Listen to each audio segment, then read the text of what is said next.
ওম শান্তি শান্তি শান্তি। অসাধুদের মধ্যেই অসত্যের আচরণ দেখা যায়, কিন্তু সেই অসত্য দ্বারা কেউ আজ পর্যন্ত অজর অমর হতে পারেননি। মানুষ মরণশীল। তারা শস্যাদি উদ্ভিদের মতো জন্মগ্রহণ করে, আবার শস্যাদির মতোই একদিন জরাজীর্ণ হয়ে ধ্বংসপ্রাপ্ত হয়। আর কর্মবশে এ সকল অবশ্যম্ভাবী। স্বয়ং অগ্নিদেবী জ্বলন্ত তেজে ব্রাহ্মণ অতিথির বেশ ধরে গৃহস্থের ঘরে এসে হাজির হন। সাধু গৃহস্থ নিজের এবং গৃহের মঙ্গলের জন্য সেই অতিথিরূপী অগ্নিকে শান্ত করতে পাদ্য অর্ঘ্যাদি দিয়ে তাঁর সৎকার করে।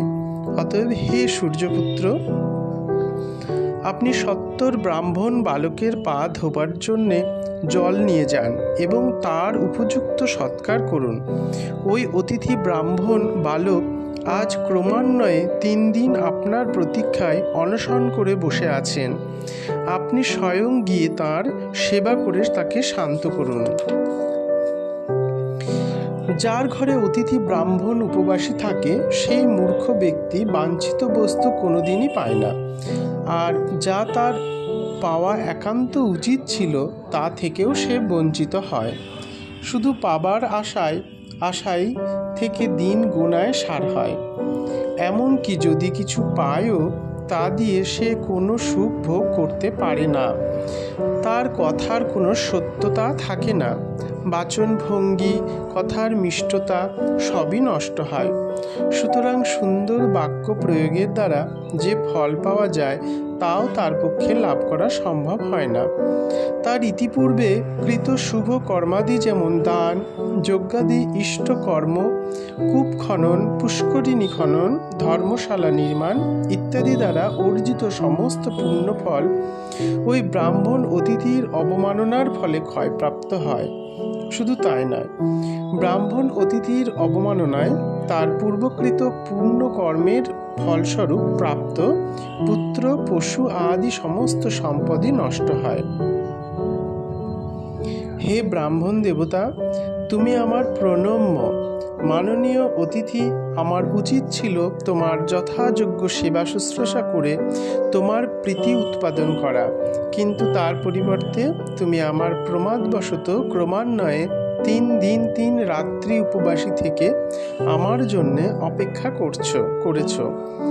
এ আমার পক্ষে অত্যন্ত গর্হিত কাজ হয়েছে। তুমি আমার প্রণাম গ্রহণ করো। হে ব্রাহ্মণ, তুমি আমার সমস্ত অপরাধ মার্জনা করো, যাতে আমার কোনরূপ অকল্যাণ না হয়। এই অপরাধ খালনের জন্য আমি তোমাকে প্রত্যেক রাত্রির জন্য একটি একটি করে 3টি বর দান করব। তুমি তোমার ইচ্ছা মতো 3টি বর প্রার্থনা করো। হে মৃত্যুর দেবতা যমরাজ, আমি 3টি বরের মধ্যে প্রথম বর এই প্রার্থনা করি যে আমার পিতা উদ্দালক, যিনি রাগের বশে আমাকে আপনার কাছে পাঠিয়ে এখন যার পরনায় মনোকষ্ট এবং অশান্তি ভোগ করছেন, তার সেই অশান্তির যেন নিরসন হয়, আর আমার প্রতি তার যে অসন্তোষ তা যেন দূর হয়। তিনি যেন আমার প্রতি প্রীত হন। আপনার অনুমতি পেয়ে আমি যখন তার কাছে ফিরে যাব, তখন তিনি যেন আমাকে নিজের পুত্র নচিকেতা বলে চিনতে পারেন এবং আমার সঙ্গে আগের মতোই যেন সস্নেহ ব্যবহার করেন।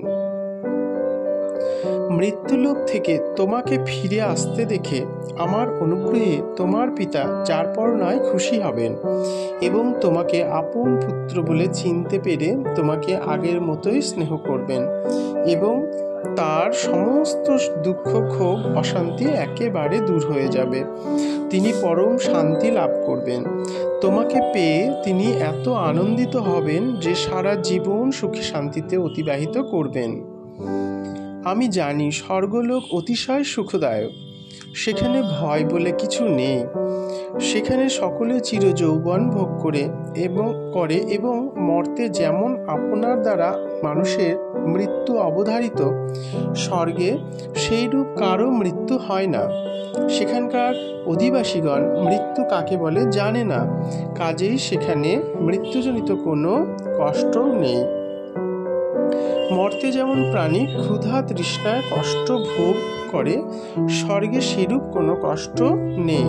স্বর্গের অধিবাসীগণ শোক তাপহীন হয়ে সর্বদাই আনন্দে জীবনকে উপভোগ করে। কিন্তু আমি এও জানি যে অগ্নিবিদ্যা না জানলে ওই স্বর্গলোক লাভ করা